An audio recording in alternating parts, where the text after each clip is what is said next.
Hi, Ruth here, co-creator of Preppers. I just wanted to show you a little bit of a loadout of my hiking pack. Firstly, I just wanted to explain, being a relatively new channel, Preppers was started, the channel was started so that we could bring you episodes, or prepisodes as we like to call them, of Preppers, our world first that we created. As you've probably read in the blurb, and I'll just quickly cover it, we sent the show to the ABC in 2017. Hello, ABC. And they told us that they had no money in the budget and that they had no time to spend developing it and no money to spend developing it either, and that I desperately needed a producer, definitely needed a producer for it. And when I asked them if they could help me find a producer, they said no, that would be showing bias and that they can't favour one producer over another because they're a taxpayer-funded organisation. So I went away, did a comedy writing masterclass, and tried desperately to find a producer. Years later, I resubmitted it to the ABC, the Australian Broadcasting Commission, because I felt safest. I felt that was the safest thing to do, was to send it, the world first that we'd created, to the ABC. I thought it'd be safe there. Yes, so we resubmitted it in 2020 in January, and once again the ABC said you need to find a producer. So anyway, we've got the show up and running. The pilot prepisode is up there, and we just wanted to make people laugh while they were perhaps thinking about being more prepared. When I go hiking, the reason I want to show you a loadout of my hiking pack, when I go hiking I take a fair bit of stuff with me, not everything, my hiking pack. Last time I weighed it, I think that was with the water bladder included, it weighed about 4.5 kilos. I haven't weighed it recently. I have stripped a few things out of it, so yeah, it just dumbfounds me when I go on a hike.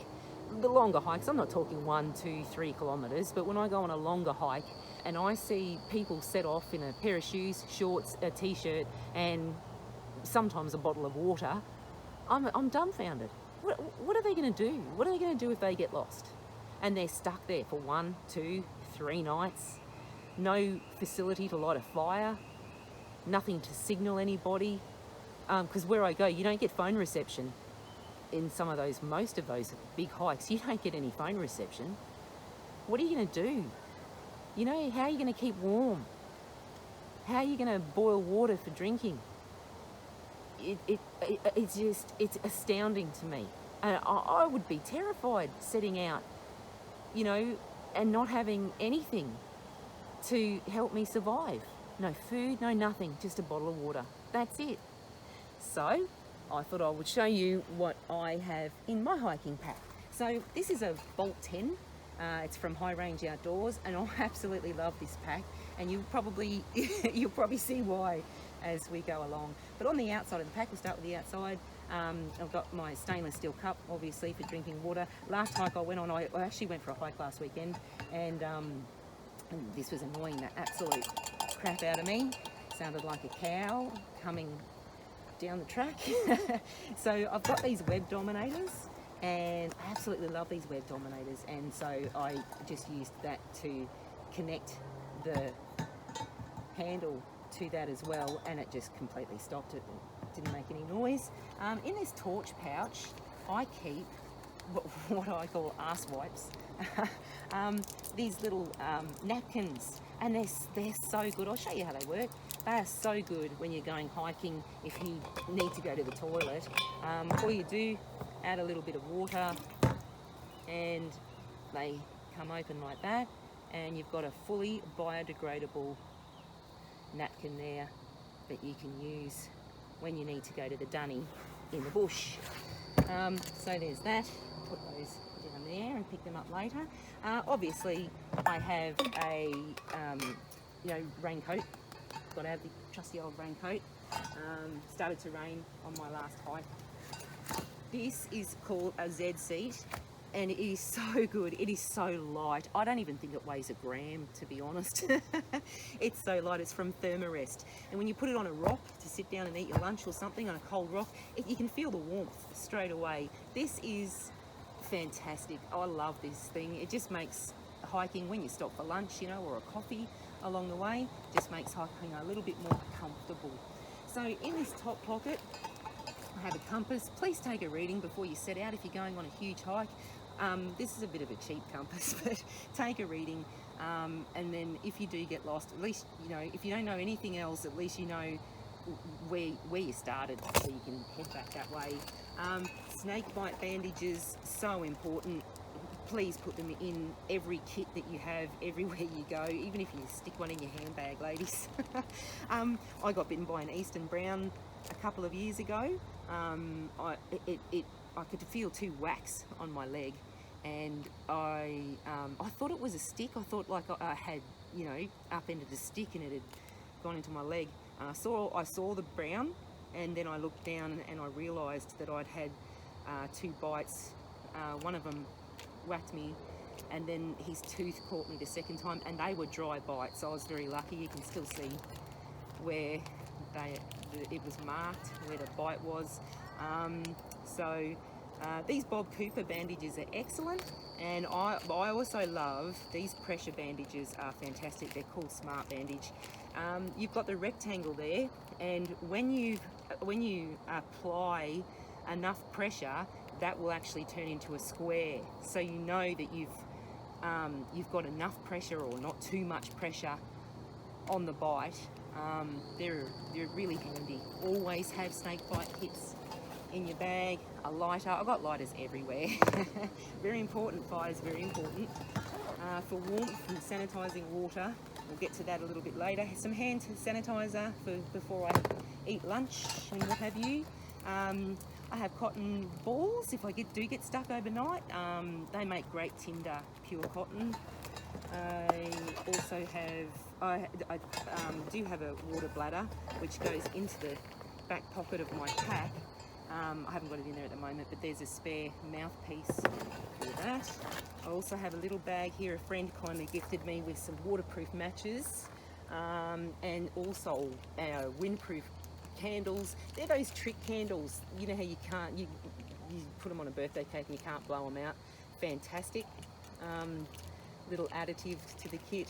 And there's some fat wood there. The terpenes and the pine make for fantastic tinder. Catches really easily and burns for a lot longer if you have to make a fire. And there's a little signal mirror there for signalling people if I get lost, get caught out. Straight away, top of the pack, first aid kit. Do not go anywhere unless you have a first aid kit, like hiking in particular. But a first aid kit should be, everybody should have one in their car. If you've got a get home bag or GHB, a lot of acronyms used in prepping. GHB, Bob, but yeah, so you should always have a first aid kit. Make sure you've got, you know, alcohol swabs. I put Panadols in there. I think there's some anti-inflammatory tablets in there, aspirin, you know, a couple of painkillers. I think I've even got some heartburn tablets in there, but most importantly, tweezers. If you do come across a time when you've got a tick on you, use the tweezers. And just while I'm on that, please, if you've got a tick, do not smother it in soap or anything else. There's so much information, so many posts I see on Facebook and the like of people saying, oh, you know, a nurse said you should smother the tick and it'll drop off. If you smother a tick in anything, in lavender oil or soap or whatever, it will regurge the contents of its gut straight into the host, and if it's carrying bush typhus or any other tick-related disease, it could potentially go straight into your bloodstream. Do not do anything else other than use a pair of tweezers straight down to the head and pull it out in one fell swoop, or you can use some wart-off, something like that. and that's it. So in this dry bag, I have a spork. I like to take backcountry meals, so got to have a spork. I came across a ex-army guy who on a trail one day, it was a fairly big hike, and he is also a prepper, and he actually gifted me with that chem light, so I always keep that in there. Light's very important, and we'll get to that a bit later. But I have these dog and gun coffee sachets, beautiful dog and gun, so beautiful. Other coffee sachets, have got milk mixed in with them, so you don't have to worry about milk powder. Different types of coffee. I have protein bars as well. You've got to have food, otherwise you're going to be pretty hungry. So that's what I have in that dry bag there. And then a little bit further down, if I get lost, I have a little bit of shelter. And I have a very lightweight tarp here. I have a lightweight ground sheet to sit on because I don't want to be sitting on the wet ground. I have zip ties, and I also have cordage so that I can, you know, potentially make myself a bit of a makeshift shelter if I have to. Speaking of lighting, I have a little, these Volt 10s have little things here that you can connect stuff to. So I have a little torch, little O light in there. And I also have a headlamp. The last thing you want to do if you're stuck overnight is not be able to see a thing. I mean, you're probably not going to be trying to get out at night, but it'd be pretty scary. You know, you're in the middle of a rainforest perhaps. I just think for your own well-being, your own mental well-being, it'd be nice just to be able to see. I have a life straw here, very important. Look, I go hiking in subtropical rainforest, and there's always a lot of beautiful pristine streams. You still don't know if something might have died upstream. So you got to be pretty careful with that. There could be anything, so it's pretty safe, you know, a lot safer using a life straw. And also I have a solid fuel stove so that if I do need to boil water for drinking, I can do so, or, you know, boil water for coffee, things like that. These are great. I absolutely love these Hexi stoves. You know, you can open them, like cup sits on it when it's like that, then you've got, you know, a facility for it to be a little bit, you take a bigger pot and then you can put a fry pan on it as well. I've got 2 lighters in there and some large fuel tablets. And these new ones are cool. They've got the little shield that goes over the top so that things can sit on there a little bit. They can get a little bit slippery, so you've got to find a pretty even surface. But I absolutely love my solid fuel stove. Look at this, like a clown car. It just keeps on coming. Insoles. If you have a spare pair of insoles, for goodness sake, you're going on a huge hike. I was on a pretty big hike once, and the insole shat itself while I was halfway around, and I don't know, underneath some boots you have like this corrugated section, and it was awful. And if I hadn't have had a pair of insoles, spare pair of insoles, oh, my foot would have been, I would have been buggered. What else have we got here? A knife, my trusty little CRKT for processing wood. If I need to, you know, make some shavings for some tinder, things like that. Very handy. And I also have some hand warmers. They're just handy if it's freezing cold. It gets pretty cold up around the mountains. It can even get pretty cold, you know, early summer, or early to late summer up there. If you got caught out, at least you know, a little bit of comfort. And I also have these whirl bags. These are fantastic. Hold a litre of water, so if you want to, you know, go and grab some water from the stream ready to boil, or what have you, those whirl bags are fantastic. Do you know, when you seal them up, you can actually, you got water in them, you can actually stand on that. They're really strong, and it's a stand-up bag, so once it's full of water, it will actually stand up and behave itself. I think that's, oh no, that's not it. But wait, there's more. Emergency poncho. I have 2 emergency ponchos. You can never be too prepared, I think. And also an emergency rescue blanket. just keep me warm too if I get stuck. A few layers of ponchos will probably keep you warm as well, plus that other poncho. But the last thing you want to be doing is sitting there, if you're lost in the bush and it's raining, you don't want to be sitting there saturated for days on end. That's not going to be good for anybody. I think that's about it. Yeah. So that's it. That's my loadout. Like I say, it's not really that heavy. And it's just got everything that I need in case I get stuck overnight. Like I said, I couldn't imagine how scary it would be being stuck out overnight with all of this. Imagine being stuck out with nothing. I don't know, I mean, people have been, lost, in the Blue Mountains or wherever they've been lost for 4, 5, 6 days at a time. Some of them come back and many of them don't. So just have a think about it, it's not just a hiking pack, but we live in a pretty fierce country, bushfires, cyclones, floods. You need to be prepared for it. I don't understand how people don't even think about that side of it. They throw a torch in the drawer if there's a blackout. They put their seatbelt on, but that's it. That's as far as it goes for many people. I mean, this pandemic was a classic example of people panic buying. I lived on a mountain when Cyclone Yahtzee came through. I was really grateful that my dad was in the military and he taught me so much about being prepared. And so I was, and we were on water pumps and things like that. When Cyclone Yahtzee ripped through, we had no power for 7 days, and all 4 points, entry and exit points of the mountain, were cut off, for 4 or 5 days. And the local supermarket was devoid of everything before the cyclone hit.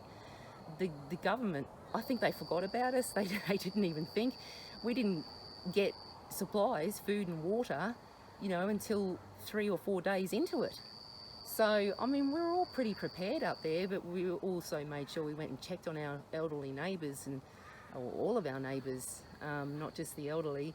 But, I was completely prepared. I had plenty of food in the cupboards. I had plenty of water put aside, but also made sure that I had good access to my water tank too beforehand. So, but it just amazes me that so many people don't have anything. They live from week to week and that's all they've got.